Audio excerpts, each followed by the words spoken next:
Oi, pessoal, boa tarde. Oi, vitaminados. Oi, Marina. Quanto tempo, Marina? Bom te ver aqui. Hoje a gente vai ter uma conversa, acho que muito produtiva, com o Dr. Paulo Faria, mais um médico do Protocolo Coimbra, vai ser ótimo. Oi, amore, Deb. Oba, tá aqui hoje, Deb. Vai ficar pulando de live em live, né? Tem umas outras lives rolando hoje que também são muito boas, que o povo adora. Oi, gente, boa tarde. Bom ver todo mundo aqui.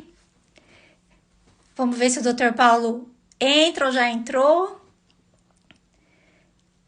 Pronto, pessoal, hoje a gente vai ter, então, uma live com o Dr. Paulo Faria, tá? Eu acho que vai ser, assim, muito legal. Eu tenho um monte de perguntas aqui para ele. É incrível, né, gente? Assim, 13 anos de protocolo e eu ainda tenho várias perguntas. Então, as perguntas nunca acabam. E o Dr. Paulo Faria é médico intensivista, ele é médico do Protocolo Coimbra, é nutrólogo. Oi, Dr. Paulo, eu já te chamo. E ele é também paciente do Protocolo Coimbra. Então, eu acho que assim vai ser muito interessante, gente, porque é sempre ótimo quando a gente pode ter esses dois lados, né? O médico e paciente do protocolo. Eu acho que é uma situação assim que ajuda muito. Dá para o médico essa visão que só o paciente pode ter. Então, a gente já vai falar com ele. Deixa eu só dar uns recadinhos enquanto o pessoal acaba de chegar. Quem já participou das nossas lives sabe que eu sempre falo isso, mas a gente tem que falar, né? Porque esse é um perfil exclusivo do Protocolo Coimbra. E o protocolo, gente, é um tratamento com altas doses de vitamina D para doenças autoimunes e ele é assim, bem estruturado. Os médicos que vêm aqui fizeram treinamento com o Dr. Cícero Coimbra, então a gente tenta ficar bem dentro aqui nesse perfil do que é o protocolo para não confundir os pacientes, tá? Mas dito isso, cada médico tem sua especialidade, né, tem suas particularidades, então de repente a gente pode falar algo um pouquinho diferente do que você ouviu nos grupos ou do que seu próprio médico lhe recomendou. Então, assim, se isso acontecer, primeiro siga sempre o que o seu médico indica, porque ele é quem conhece seu caso, né? Mas se você ficar com alguma dúvida, sempre deixa aqui pra gente, tá? Olha, os vídeos ficam no IGTV, então coloca ali nos comentários do vídeo qualquer dúvida que você tiver, que aí a gente chama o Dr. Paulo para esclarecer, tá bom? Então é isso, gente. Se vocês quiserem compartilhar essa live, é só clicar nesse aviãozinho aí embaixo. Manda para amigos, para familiares que vocês acham que podem se beneficiar com essas informações, tá bom? E vamos lá chamar o Dr. Paulo, que ele tem muita coisa interessante para nos dizer. Olá, Oi, tudo bom, Dr. Paulo? tudo bom, Ana? Boa tarde. Bem-vindo, boa tarde. Obrigado, Muito bom obrigado, ter boa você tarde. aqui. Cheio de perguntas aqui para você, Dr. Paulo. Espero sanar todas. É, Vamos com certeza, com conversar. certeza. Então, olha, deixa eu apresentar de novo. Eu estava lhe apresentando quando você entrou. O Dr. Paulo é médico intensivista, nutrólogo e médico do Protocolo Coimbra, certo? Sim, E certo. paciente também do Protocolo Coimbra. Então, doutor Paulo, o que você acha de começar contando para a gente, primeiro assim, a sua jornada como médico na medicina, mas também como que foi seu diagnóstico, quando que aconteceu e como que você chegou a encontrar o protocolo para o seu tratamento? Então, eu tinha 23 anos quando me formei, né?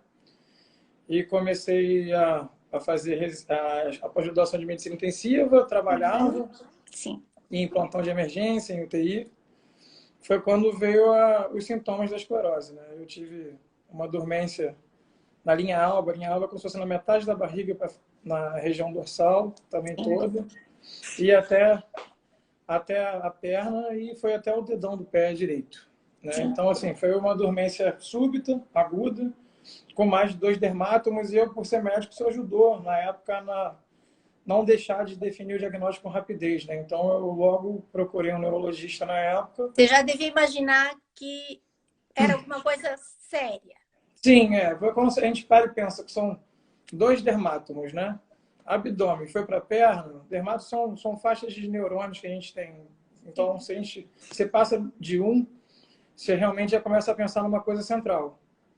E na época eu procurei um professor em Niterói, analisei o quadro, foi definido o quadro clínico da esclerose, assim, com rapidez, e cheguei a passar pelos convencionais, como muitos passam aí. E na Você época tomou quais convencionais, doutor Paulo? eu fiz 3 aplicações do Avonex, que é a beta-interferona, e cheguei a usar durante alguns meses o Fingolimod. Fingolimod, que é o Gilenya. Sim. E o que você sentiu com os convencionais? Você sentiu alguma melhora? Olha, o Avonex foi uma coisa terrível. Ah, Porque era febre. Toda vez que eu tomava, era uma vez por semana, e era uma febre de bater queixo. muitos E no outro sintomas. dia, exatamente, no outro dia não era ninguém. E a vida depressiva por conta da situação, o tratamento que tinha era um tratamento com uma eficácia de 30%, com cheio de efeitos colaterais, sendo que muitos estudos também falando sobre essa eficácia ser menor que 30%, aí você para observar, às vezes você prefere até o caminhar da doença em vez de fazer um tratamento desse. Certo. Aí foi quando eu cheguei na época, quando eu comecei o Fingolimod, eu comecei o protocolo junto, entendeu? Ah, sim. O Fingolimod é o Gilena, né? O Gilene, isso. Eu comecei o protocolo junto na época. Os dois, eu fiz basicamente os dois concomitantes, no mesmo tempo, na época. Doutor Paulo, como que você encontrou o protocolo? E assim, foi difícil para você decidir começar um tratamento alternativo, né? Então, é médico. foi para você ver, esse professor que me deu esse diagnóstico é o Dr. Marcos de Freitas, lá da UF de Niterói. Sim. Ele me deu o diagnóstico, ele simplesmente, no dia que ele me passou a Vanex, passou as coisas, ele pegou e me jogou uma vitamina D em cima da mesa e falou, olha, tem um cara da Unifesp que está fazendo isso aqui, só não sei como que ele maneja. Porém, tem dado certo. A favor do protocolo ele não era, mas ele sabia que tinha estudos para isso, porque era um estudioso. O Marcos Freitas é um médico estudioso, porém não sabe manejar o protocolo em si. Ele simplesmente me deu uma amostra de vitamina D. Tem muitos hoje que dão vitamina D para o paciente, para tipo assim, olha, você não precisa procurar um protocolo porque você já está tomando vitamina D, então não precisa estar fazendo isso, né? Sim, só que as doses são mais baixas, né? Sim, com certeza. Eles não sabem manejar, não sabem como é que funciona. Isso. Mas isso me deu um estalo, né? Então, eu comecei a procurar uma série de coisas e eu descobri o protocolo no Facebook, entendeu? Com todas as... Como vários outros descobrem o protocolo, que é mal bem o trabalho que você e outras pessoas que fazem parte como paciente também, que ajudam isso daí a propagar. Redes sociais, muita Sim, gente com certeza. estudando. Sim. Então, na época, eu realmente conheci por esse lado. Dentro de casa, eu tinha uma irmã que não era muito a favor, porque era médica convencional como todo mundo. Não, você vai falar, você vai tomar só vitamina D, você tá maluco, alguma coisa do tipo. Aí, simplesmente, eu cheguei aí a São Paulo, fui na clínica do Dr. Cícero, era paciente do Rubens na época. Ah, eu lembro, Dr. Rubens. Rubens Salomão. Isso. Foi quando eu comecei a fazer o tratamento e, junto com o Fingolimod, minha vida fez assim. E, ao mesmo tempo, o Fingolimod eu tinha muita dificuldade de tê-lo, porque na época a medicação era difícil de ter pela liberação de alto custo. Isso, as pessoas tinham que entrar na justiça, né? Isso. Agora, doutor Paulo, eu sei que o doutor Cícero, ele fala, né, que os imunossupressores, igual o Gilena, eles competem com a vitamina D, que é um imunomodulador. Você sentiu um pouquinho isso, que talvez depois que você parou o Gilena, aí melhorou ainda mais? Com certeza. Foi aí que a vida realmente mudou. Foi quando eu tomei a atitude de realmente parar o Gilene e falar assim, olha, como eu tinha alguns amigos que falavam até, olha, para de ficar tomando esses veneninhos, entendeu? E eu ficava naquele pensamento ainda de que, olha, realmente. E foi quando eu parei, a vida melhorou mais ainda, entendeu? E foi quando teve meu reajuste de dose, porque na época eu comecei com 80 mil unidades e hoje, desde então, com o meu reajuste de dose, eu tomo 160 mil. Já tem 6 anos de 160 mil aí, com tudo organizado, tudo estabilizado desde então. Doutor Paulo, e como que foi assim a sua melhora com o protocolo? Foi rápida? Demorou para melhorar? Você ainda tem sintomas hoje? Como que é assim a sua experiência com o protocolo? Foi bem rápida, Cláudia. Por isso, e foi bem crucial quando eu parei o Gilenya, entendeu? Certo. Eu cheguei a fazer o protocolo com o Gilenya uma média de uns 5 meses. E foi Bastante. quando eu fiz por bastante tempo. Aí foi quando realmente, quando eu parei o Gilene, a minha vida, que eu ainda sentia aquele esquentamento de lesão, a dormência. A Sim. perna, eu cheguei a claudicar da perna direita. Então, isso tudo melhorou muito. Hoje em dia eu corro, eu ando de bicicleta, Sim. eu ando de long, de skate, ando a cavalo, não sinto nada. Jogo bola, entendeu? Então, assim, coisas que eu já fazia na infância, porque durante a faculdade também a gente perde tempo, Não, né? não dá. Acaba não conseguindo. E hoje eu dou valor a todo esse ponto de vista de conseguir fazer tudo que eu consigo fazer por conta da atividade que é Não tem necessária preço. ter. Não tem preço. Pois é. Doutor Paulo, hoje em dia você às vezes ainda tem algum sintoma ou você nunca mais teve sintomas de Eu nunca esclerose? mais. Então, tem observações do seguinte modo. Hum, Eu tenho realmente, quando acontece alguma coisa, quando um estresse muito intenso, sim, eu sinto um esquentamento de lesão, né? certo. Aquela questão de sentir aquela dormência já antiga, no mesmo ponto, sem ser nada novo, em lugar nenhum novo. Aí Sim, tudo bem, já pode acontecer. Mas é uma coisa sazonal. Acontece certo. da mesma forma que vem e vai embora, Sim, entendeu? não é algo que dure nem que se agrave. Serve como um alerta. Olha, tá saindo do seu tripé, basicamente, que eu falo com meus pacientes. Sim, Está saindo do seu dia, do objetivo de vida que você tem que ter. Tá? Alguma coisa está errada, é um entendeu? sinal.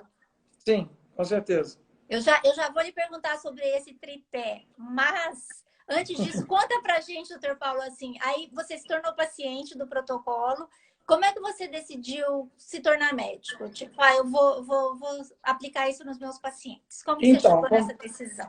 como é que foi isso?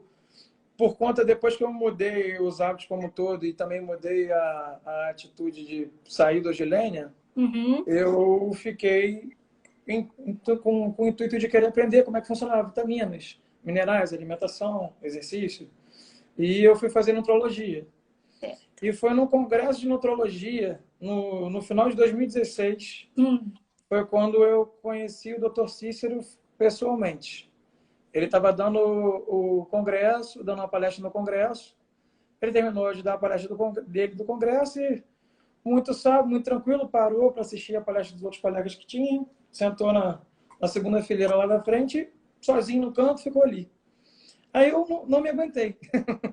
que Eu bom. fui, eu fui até lá, eu fui até lá para agradecer, né? Principalmente de estar ali, né? De estar continuando minha vida, Sim, de que se minha vida estava estável por conta do tratamento dele e, e pedir a oportunidade de aprender, né? certo. Aí foi muito engraçado na época, porque ele pegou, olhou para mim, aí ele me ouviu com aquela calma dele todo e eu morava em Niterói na época, ele olhou para o meu crachá e falou assim, olha, médicos do Rio, eu estou precisando de médicos no Rio. Ele falou assim. Perfeito. Aí ele falou assim, ó, me anota o meu e-mail e tal, me manda um e-mail, vê como é que a gente pode fazer isso. Será que ele vai me ver, vai realmente ver meu e-mail? Entendeu? Fiquei muito Há grato na 4 anos época e tudo. atrás, sim. Hoje em dia, provavelmente não mais. Olha, então, foi uma coisa bem difícil, né? E eu fiquei com a esperança, mandei meu e-mail instantâneo, conversei com ele. Durante a palestra, eu era aquele cara chato, ficava ali debatendo, perguntando, levantando a mão, entendeu? Então, eu chamei um pouco a atenção dele em alguns pontos. Foi quando ele me deu a oportunidade Funcionou, de doutor vir. Paulo. Sim, sim, graças a Deus. Hoje a gente, hoje a gente entende porque, assim, Ana, quando você recebe um diagnóstico como uma esclerose ou qualquer outra doença autoimune, às vezes a gente fica muito se vitimizando, perguntando por que é com a gente, por que acontece, né? Sim, E hoje eu consigo ver e entender que tudo tem um porquê. E tudo. eu tinha que estar aqui exatamente hoje como médico do protocolo, como tinha que ter passado por isso para poder estar fazendo a minha missão de ajudar os outros, entendeu? Era, Essa que é a era grande isso, questão. era o seu caminho, realmente. Sim, Tudo funcionou, tudo deu certo, tudo foi por onde tinha que ir. Que bom, doutor sim, Paulo. com Sorte nossa certeza. também, dos pacientes, isso. Sorte do Rio de Janeiro. É, na Doutor, época, na época toda só tinha a Mônica, né? E eu já estava em contato com a Mônica. E a sim, Mônica, por ter muita demanda, na época o Cícero até autorizou que ela treinasse alguns colegas. eu me lembro isso. E eu já estava nessa fila da Mônica já, então, mas por acaso eu consegui achar o Cícero antes e fui até ele, entendeu? Que bom, Pois doutor é. Paulo. Doutor Paulo, e você mencionou então o tripé do protocolo. Eu já te ouvi falar sobre isso. Explica um pouquinho para gente, na sua opinião, o que é esse tripé do protocolo? Então, o tripé O que eu falo para todo paciente, é um tripé assim, de forma simples entender o que o paciente tem que ter de filosofia de vida, né? Sim. Só um tripé formado com exercício físico, né? Alimentação correta e Uhum. principalmente o emocional controlado.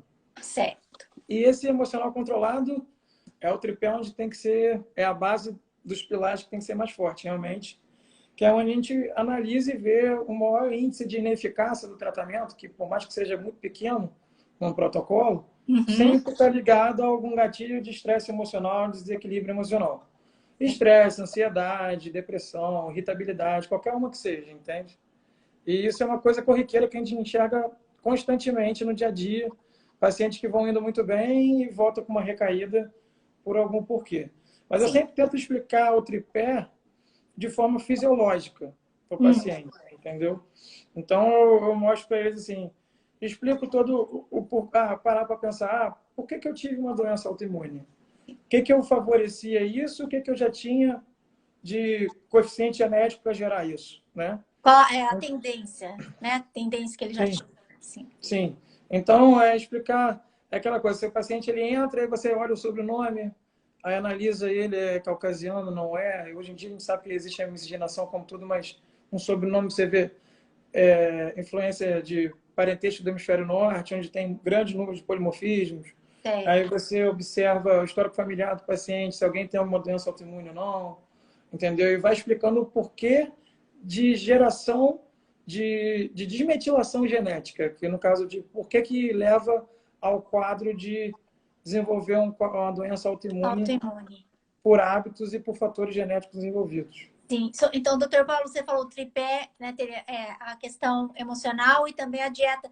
Sobre a questão emocional, o estresse e tudo, explica um pouquinho pra gente o porquê que esse estresse pode afetar, né? Fisiologicamente, tanto a Então, doença quanto o tratamento. que eu vou tentar puxar do início para a gente entender todo Isso, o manejo. isso. Como a gente sabe, todo paciente de doença autoimune ele tem um polimorfismo genético numa enzima chamada 1-alfa-hidroxilase, Uhum. que é a enzima que faz conversão do calcidiol para o calcitriol, que seria o hormônio ativo, né? O hormônio D ativo. E essa enzima, ela simplesmente, por ser polimórfica, por um dos motivos a gente ter essa dose alta por conta disso. Então, a metilação genética que é o que faz a gente segurar esse defeito genético no decorrer da vida. E só em determinado ponto, por algum gatilho emocional ou por hábitos do dia a dia, ter evolução e aparecimento da doença autoimune. Certo. Então, o entender como a gente tem baixa de vitamina D, por ter dificuldade na conversão, a gente vai ter baixa de uma enzima chamada DNA-metiltransferase, que é responsável por captar metilas da nossa alimentação. Por isso, o pilar Uhum. da alimentação também é importante. Isso. Além disso, a gente tem como toda característica, eu acho que é uma coisa que eu sempre que o paciente senta no meu consultório, quando eu vou explicando isso, eu viro para ele e pergunto, olha, todo paciente de doença autoimune, ele tem um coeficiente emocional com algum defeito, alguma característica em relação a ser ansioso, ou é depressivo, ou irritado, ou é tudo junto. Pergunta o que passou na época dele quando descobriu o diagnóstico, para mostrar para ele o porquê disso pelo seguinte. Quando a gente tem muito estresse, qualquer desequilíbrio emocional, a gente vai ter um aumento de cortisol de forma grande no nosso sangue. Com isso, Uhum. a gente expolia magnésio. Se você não tem magnésio necessário no sangue, você não faz o seu próprio colicosferol entrar dentro da célula. Isso você quebra a metilação genética lá em cima.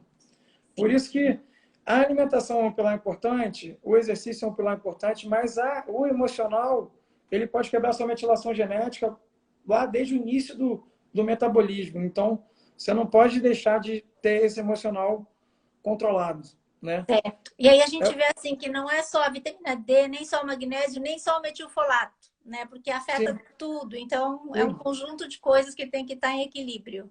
Sim, exatamente. Então, assim, por isso que o paciente tem que sair. Na primeira consulta, então, eu friso isso muito, entendeu, Ana? Porque é o que eu falo para o paciente que eu vou cobrar isso dele. Eu vou pedir isso dele, que a minha parte é organizar, orientar e organizar a dieta dele, organizar o que eu tenho que fazer do reajuste de dose das vitaminas dele. Agora, o tripé é compromisso dele. Certo. Então, é o compromisso maior que ele vai ter e o maior dever de casa dele vai ser o equilíbrio emocional. Tá certo. Agora, doutor Paulo, o tripé então seria o equilíbrio emocional, exercício físico. Tem pacientes que não conseguem, né, fazer exercício físico. Aí, o que que Sim. você recomenda? Assim, é Por fazer o exemplo, máximo que der? isso, dentro do limite dele. O Sim, paciente, eu tenho dores, eu não vou estar conseguindo. O seu exercício atualmente vai ser fisioterapia, certo. entendeu? Seu Uhum. exercício vai ser uma plataforma vibratória, mas vai Isso. ser o seu exercício, Certo. entendeu? Contanto que não fique parado. Tem que ter entendimento que o nosso corpo, a gente tem que movimentar. É Sim. a gente vê como um todo, o protocolo, ele traz muito um equilíbrio do ser humano com o que a gente deveria ter, né? Nós fomos feitos para viver na natureza, né? Fomos feitos para ficar expostos ao sol. Nós somos feitos para poder caçar para comer. Somos animais que deveriam caçar para comer. Uhum. Nosso maior esforço para comer é abrir a geladeira ou pedir uma comida pronta, Isso. né? Então, se expor ao sol no dia a dia, não comer lactoderivados na fase adulta, né? Porque comer lactoderivados na fase adulta, o único animal que faz isso somos nós e ainda comemos leite dos Sim. outros, Isso. Os né? gatos também, porque a gente dá para eles. Então, Adoram a leite. influência ruim nossa. Pois é, né? Pois Prejudicando é. aí os felinos.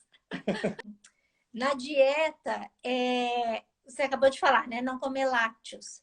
Os laticínios realmente não fazem parte do protocolo, né? A gente deve evitar. Agora, a gente sabe que no protocolo, a única recomendação da dieta é sobre o cálcio. Você faz alguma outra recomendação para os seus pacientes do protocolo, assim, como ter uma alimentação saudável, né, que possa ajudar nesse processo todo de recuperação?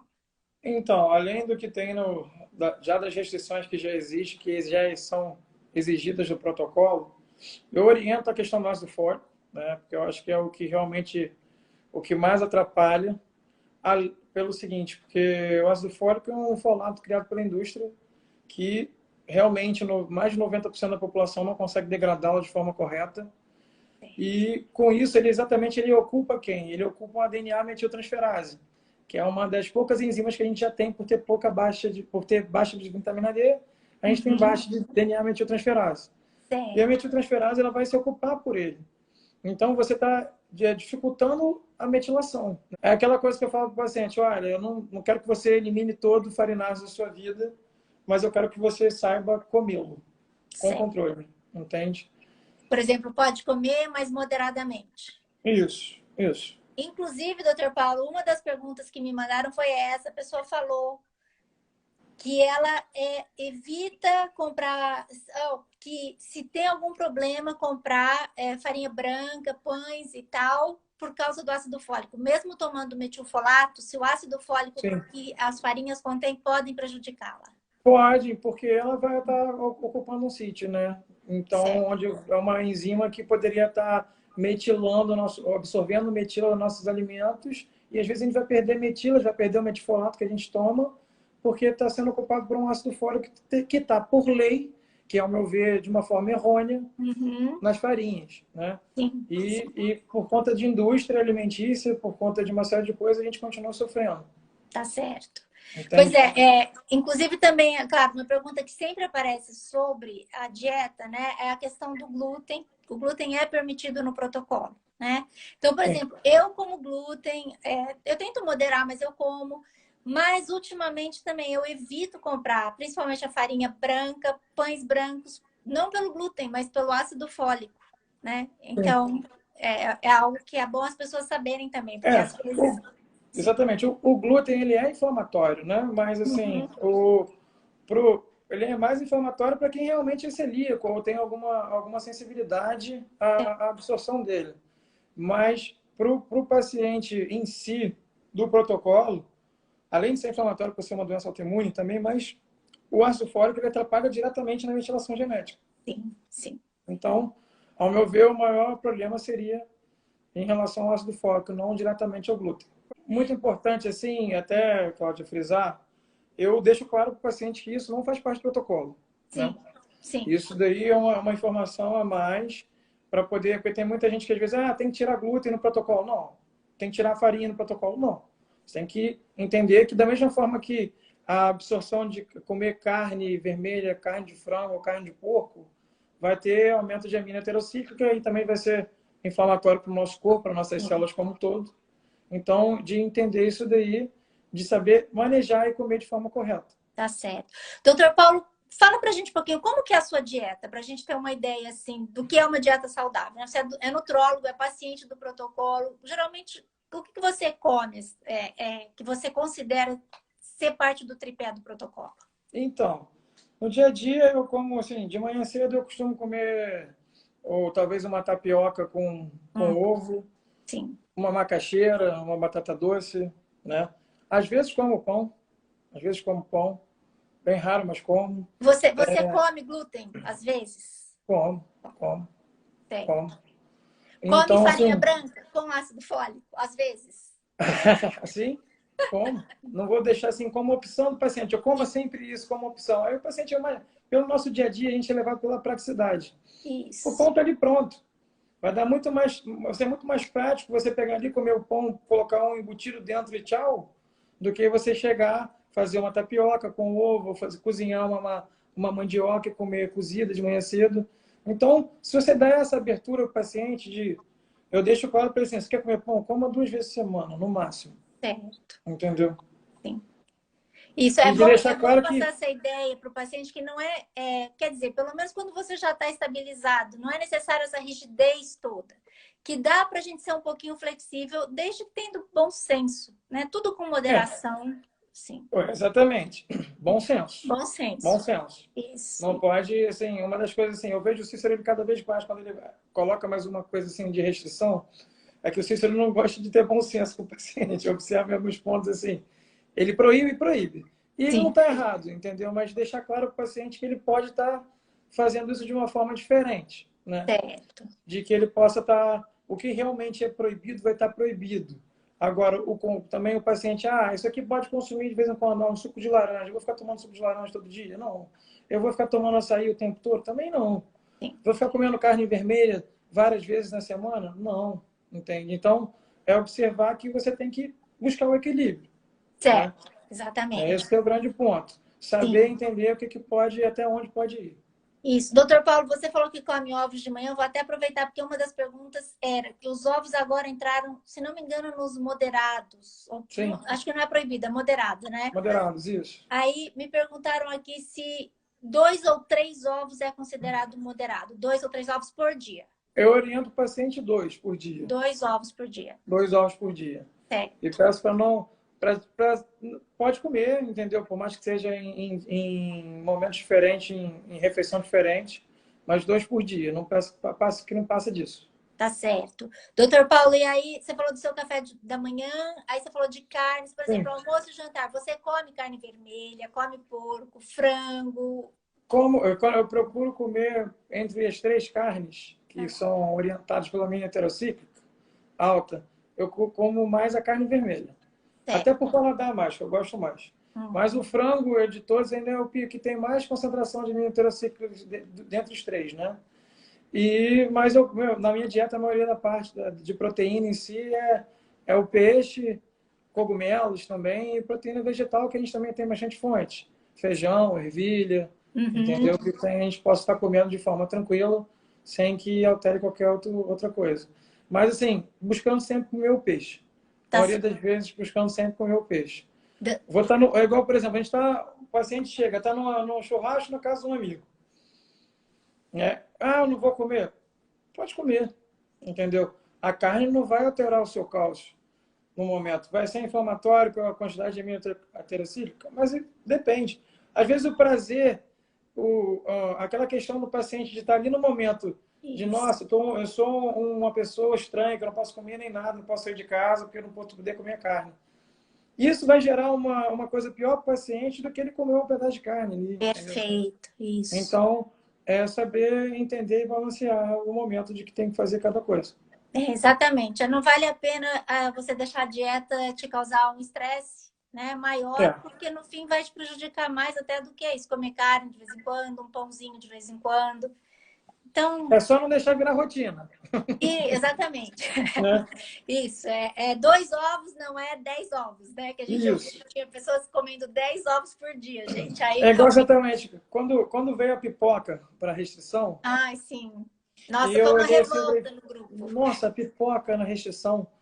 E, ok, é milho, né? Entre outras coisas, mas a gente observar que ninguém vai comer potes e potes de pipoca, mas tem gente que come. São situações que a gente tem que estar sempre orientando. Uma das Claro. outras coisas que, assim, que eu sempre oriento em relação ao cálcio, e são coisas que são, às vezes, corriqueiramente, tem paciente que até toma susto. Foi até, acho que ontem mesmo surgiu um assunto no grupo, que vira e mexe, às vezes eu dou umas respostas lá no grupo Uhum. e do Facebook, que tinha um paciente exatamente falando sobre a questão da água e a questão Isso. da água com dolomita, né? Hum. E o filtro de barro foi uma coisa também nova, que a gente descobriu ao decorrer do protocolo. Eu acho que o Cícero também foi observar isso depois de um tempo. E que a gente tem que estar sempre orientando o paciente. É trazido como uma água Pausou um pouquinho, né, saudável. gente? Congelou. Voltou. Estou te ouvindo. Acho que pausou um pouquinho. Eu ouvi até o filtro de barro. Então, então, o filtro de barro, saber orientar também e mostrar que o filtro de barro, por mais que tenha seja uma boa água, porém, para o paciente do protocolo, por ter dolomita, ele realmente aumenta o cálcio na água. Então, a gente não pode usar, não pode estar tomando. Então, Né? aí seriam todos os filtros que têm dolomita, os pacientes do protocolo devem evitar, Sim, com certeza. porque liberam muito cálcio. Exatamente. Doutor Paulo, inclusive, tem outra pergunta aqui sobre água, se a gente pode consumir água mineral, porque geralmente elas também têm cálcio, mas toda água tem cálcio, não Toda é? água tem cálcio. A Sim. questão tem algumas marcas de água realmente que tem um cálcio elevado. Certo. Né? Acho que eu vi hoje, até assim, que eu me lembro agora de cabeça, a água Raposa era uma água que tinha cálcio elevado. São águas que às vezes são com água que são. Pode tomar água gaseificada naturalmente? Não. Entendeu? Até porque segue como orientação a gente não tomar nenhum tipo de água gaseificada. Então, são situações onde a gente tem que Causa estar. osteoporose, a água Sim, gaseificada, né? sim, Isso, sim, isso. sim. Sim.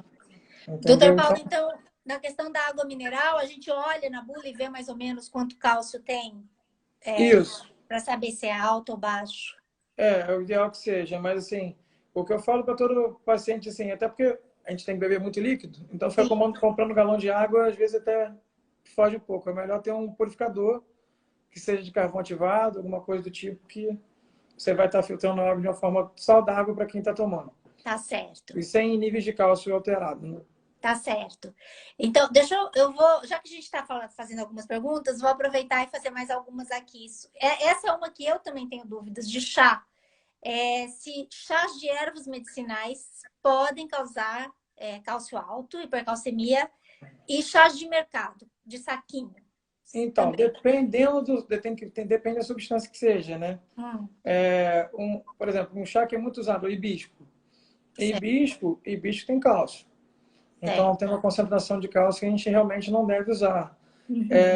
A própria erva cidreira, ela tem níveis que você possa tomar de vez em quando, mesmo sendo saquinho ou não, da própria erva pura.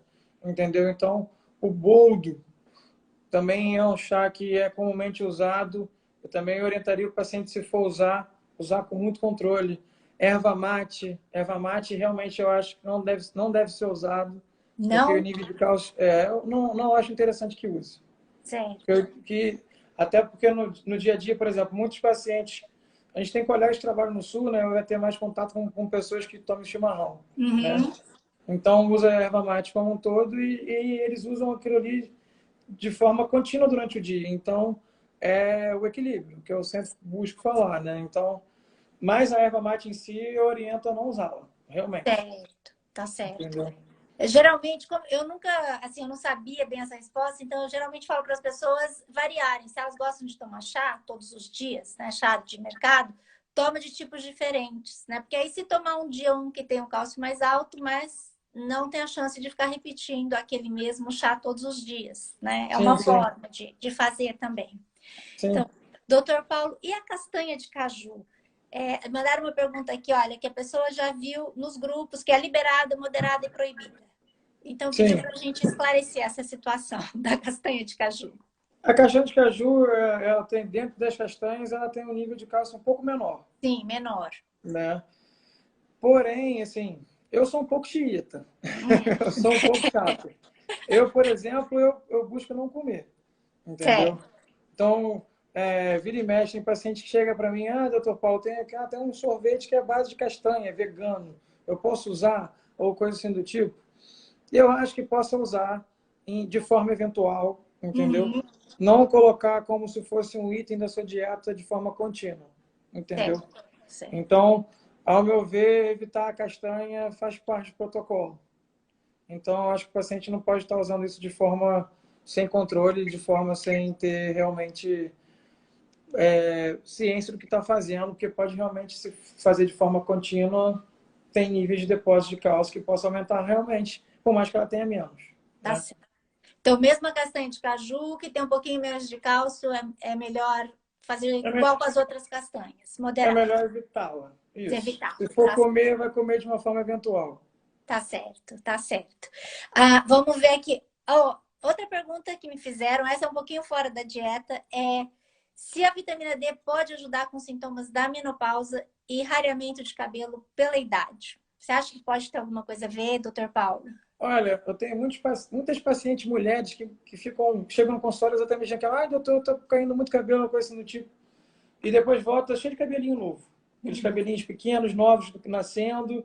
E ficam Sim. até meio. Tô aqui, teve uma que me falou que eu tô parecendo um Einstein. Que eu tô com o cabelo aqui arrepiado. Porque eu falei, seria cabelo novo nascendo. Porque, mal ou bem, a síntese de queratina necessita de cálcio, né?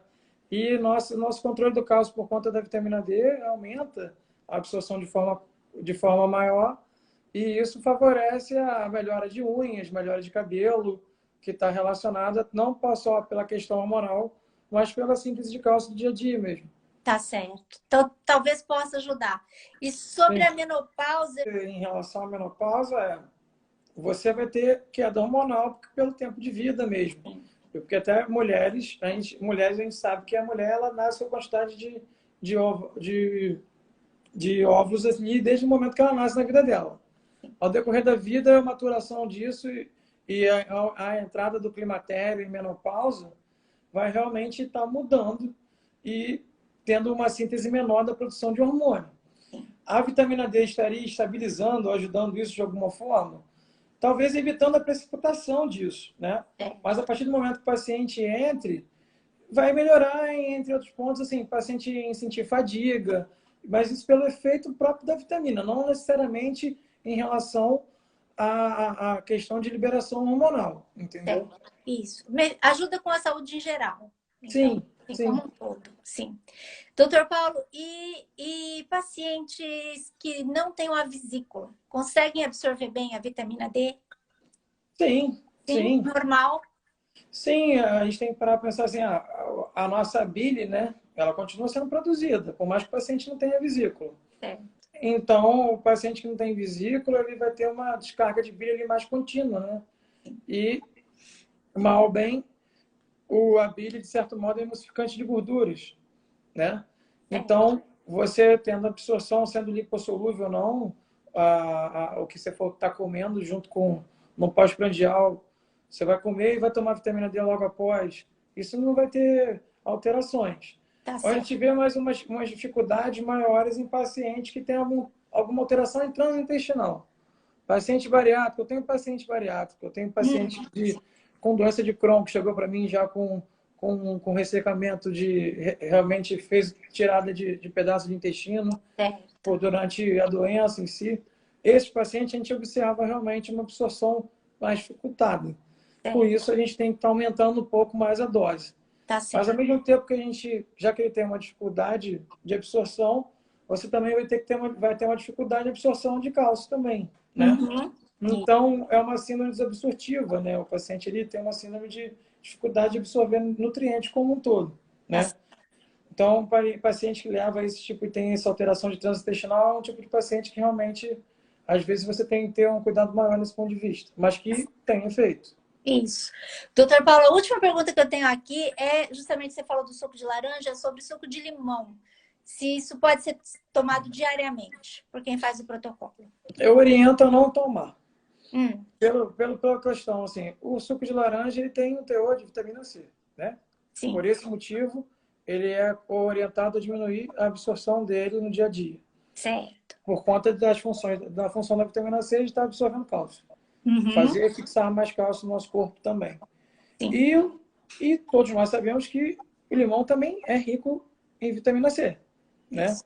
Então, o paciente que tem noção do que ele for estar tomando, para mim, ele se encaixa da mesma forma que a laranja. Você tem que estar estabilizando e sabendo absorver isso de uma forma melhor, não no seu dia a dia. Assim, vou tomar suco de laranja. Eu adoro suco de limão. Eu gosto muito de limão galego, ainda por cima. Entendeu? Aquele bem Eu laranjinha. adoro também. Então, assim, eu gosto de tomar, mas a gente tem que ter noção assim, eu vou tomar um jarro dele? Não, eu vou tomar um copo, né? Uhum. E que Sim. não seja todo dia. Certo. Isso. Eu tenho outras perguntas aqui também, deixa eu ver, que não são sobre dieta. Me perguntaram se você trata crianças e autistas. Sim, sim, trato sim. Trato Qual, sim. qual o resultado, doutor Paulo, que você vê nas crianças autistas? A gente tem. A criança, quando chega no consultório, dependendo do tempo que tem de autismo e do nível de interleucina 17, que a gente chama, né? Sim. Por ter aumento inflamatório, o paciente ele vai ser mais agitado, ele vai ter alteração de estereotipia maior.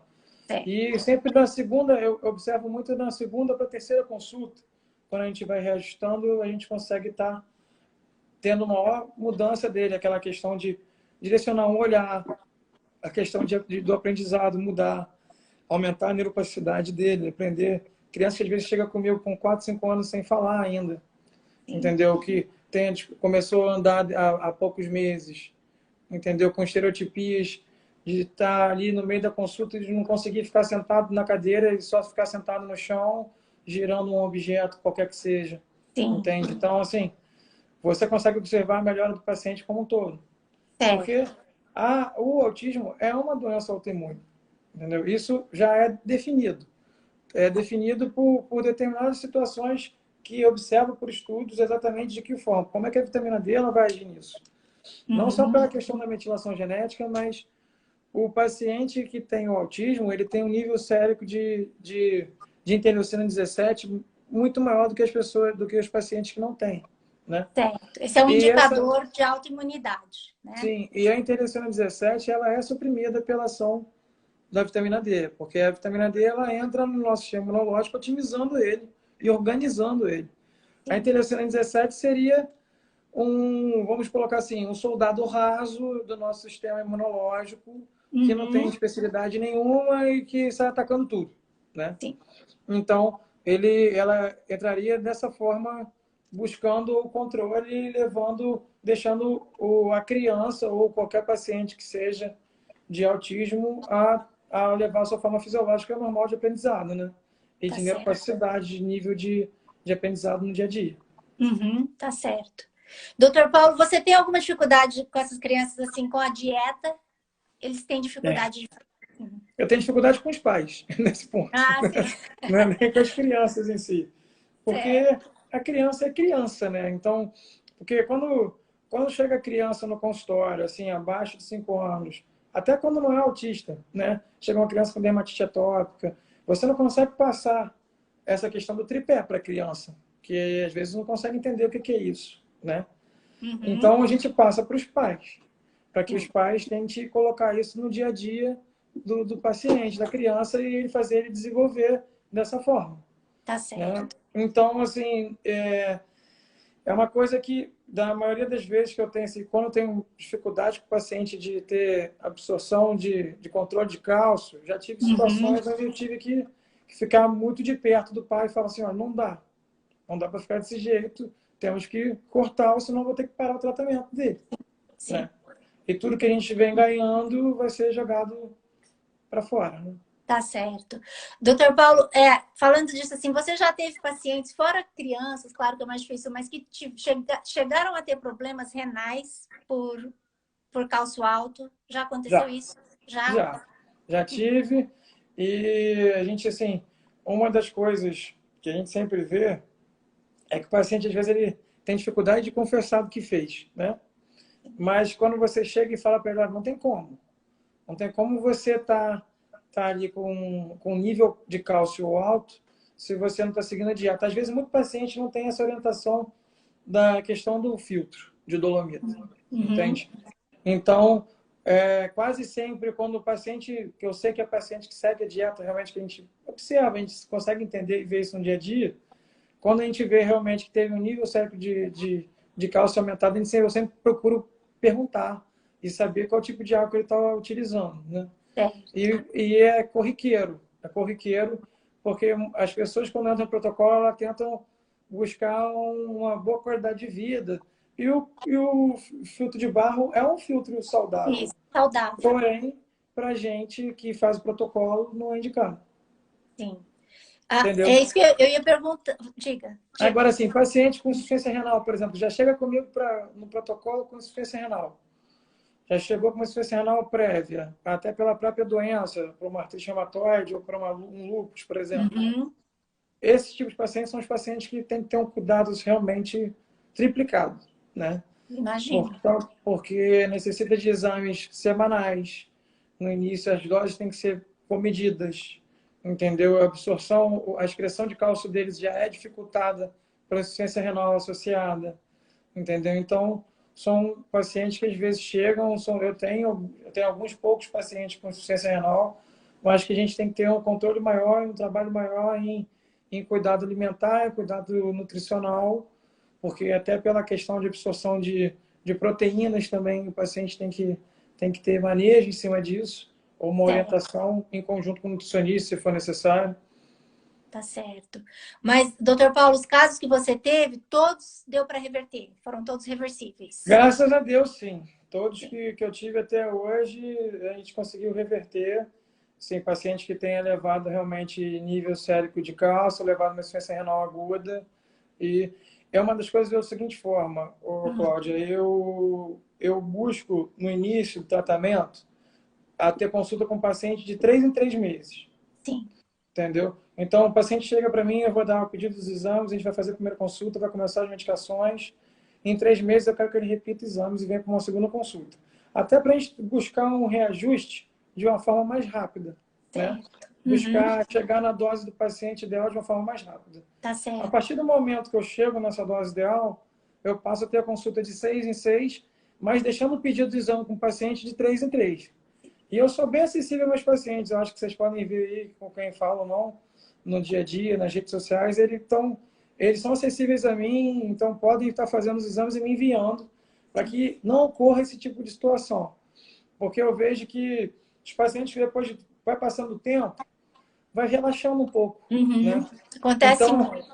Deixa de beber um pouco de água aqui, come, foge um pouco da dieta aqui, faz ali, foge de novo no outro dia, começa a pegar de forma corriqueira isso. Então, realmente, eu tento trazer o paciente mais para próximo de mim. Tá certo. Entende?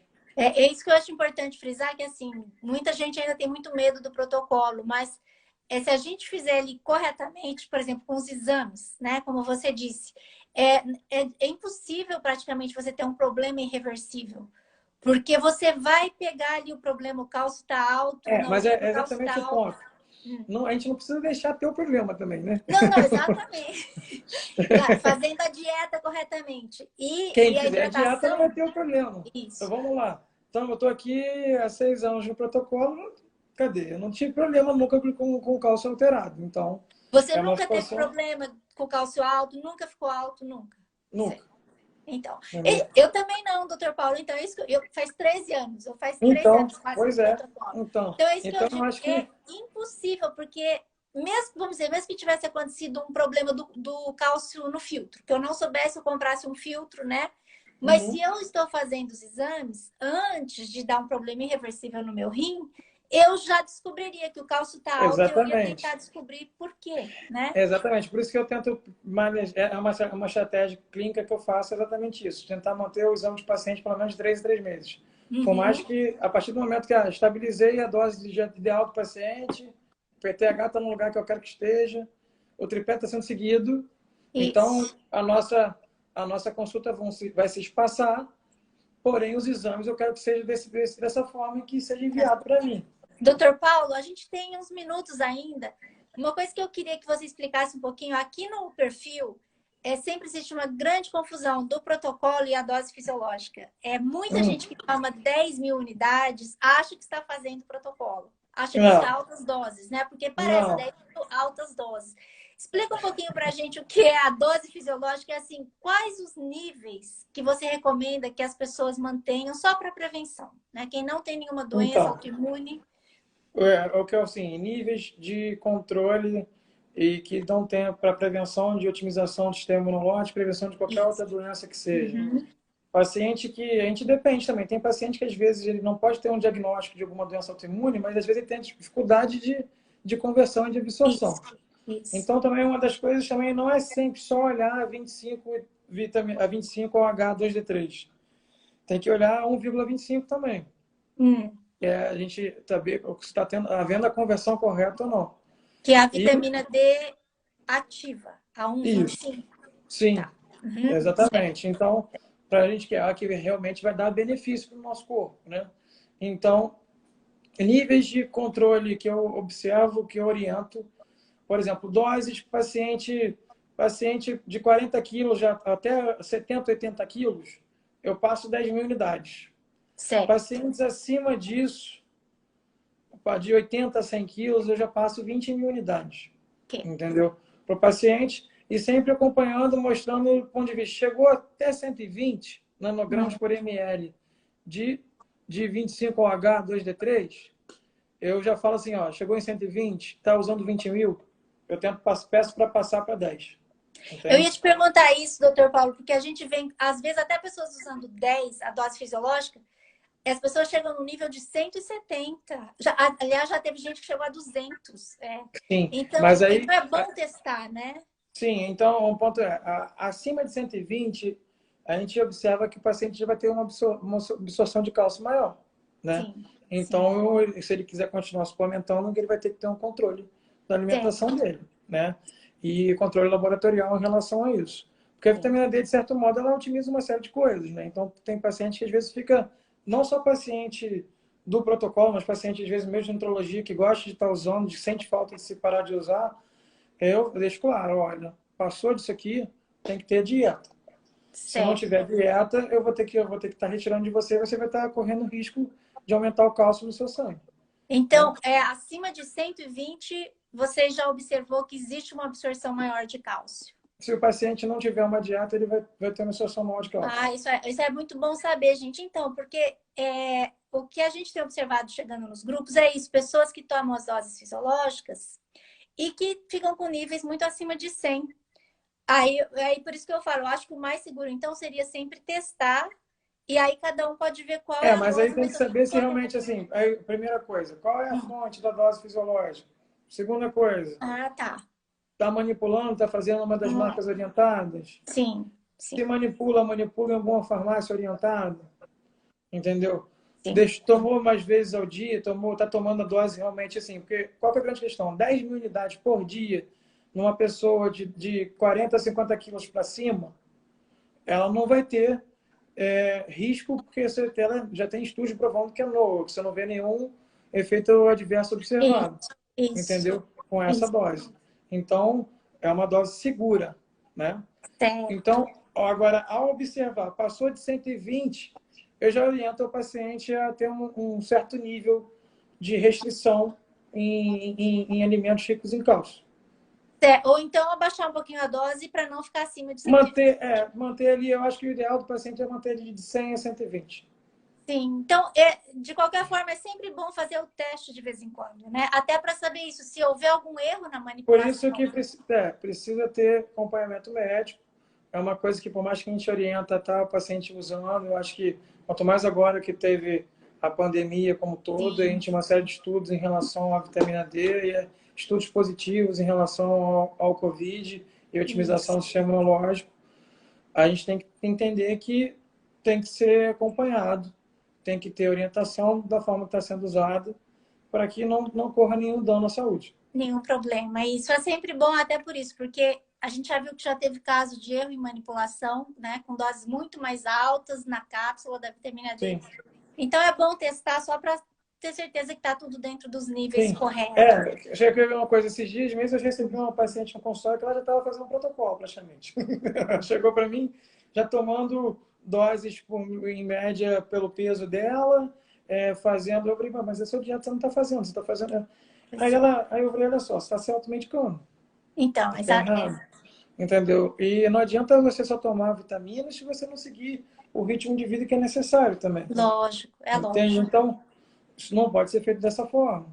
Sim. Então, assim, é uma coisa que a gente tem que realmente ter um controle, ter que ter cuidado na hora de ingerir, porque é benéfica, tem N pontos positivos. Acho que toda a população hoje deveria tomar Todo uma mundo dose precisa. fisiológica, Uhum. entendeu? Para a gente tá saindo de uma prisão que a gente hoje está vivendo com o planeta fechando de novo por conta de Covid, e entre outras situações, otimizando o sistema imunológico, evitando infecções, Isso. evitando doenças que tem comprovação científica para isso e que, mal ou bem, ainda a gente tem muita dificuldade no decorrer por muito preconceito, muita falta de conhecimento dos colegas que ainda criticam. Por Sim. ver, por exemplo, uma vitamina D acima de 100. Ah, tá com a vitamina D acima de 100. Mas e daí? Tá acima de 100 a vitamina D. Tá 120. Mas a minha hoje tá. Você vê, eu tenho minha última vitamina D, estava 740. Entendeu? Com a dieta, com a dieta. Com a dieta, né? Isso, E isso, meu isso. cálcio estava ali 9,3, 9,5. Sim, sim, Entendeu? Meu cálcio urinário 220, entendeu? certo. Sem alterações. Então, assim, são situações que tem que estar sendo corriqueira e observada pelo paciente que tem que seguir de uma forma correta. Tem um minutinho, eu não quero que o Instagram te corte. Deixa um recadinho para gente, para os pacientes que estão começando o protocolo. E muito obrigado por aceitar o convite, por ter vindo. Passou assim voando, gente. Obrigado você. Enfim, meu recado para o paciente que está entrando no protocolo é faça isso e não tenha medo disso. Porque ouvi muitos outros em relação ao que vai criticar, o que vai ter de efeito, sim, mas procure um profissional qualificado nesse ponto, que vai te orientar, que vai te dar suporte de como está usando isso e vai estar te provando de forma científica o porquê de cada coisa e de que tem segurança e eficácia positiva. Porque Isso. uma coisa que eu sempre fiz na minha vida, e uma das coisas quando eu fui procurar o protocolo é exatamente isso. Eu prefiro me arrepender por uma coisa que eu tentei do que por uma coisa que eu deixei de tentar, Isso né? mesmo, isso mesmo. Então, não tenha medo. Não tenha medo que você vai estar fazendo a escolha correta. Muito obrigada, doutor Paulo. Obrigada a todo mundo aqui que participou, gente. Foi ótimo. E a todos também, que tiver alguma pergunta, se tiver que falar alguma coisa, eu fico à disposição no Instagram também. E Isso. acho que a gente tem que estar aqui realmente estar sanando dúvidas e dando segurança para o paciente para estar fazendo o tratamento de forma correta e divulgando isso daí e ajudando muitas pessoas. Com certeza. A live vai ficar no GTV e o perfil do doutor Paulo tá ali na descrição do post, gente. Tá bom? Obrigado, gente. Obrigada, doutor Paulo. Até Um mais. abraço aí. Tchau, Tchau, tchau. pessoal. Bom fim de semana.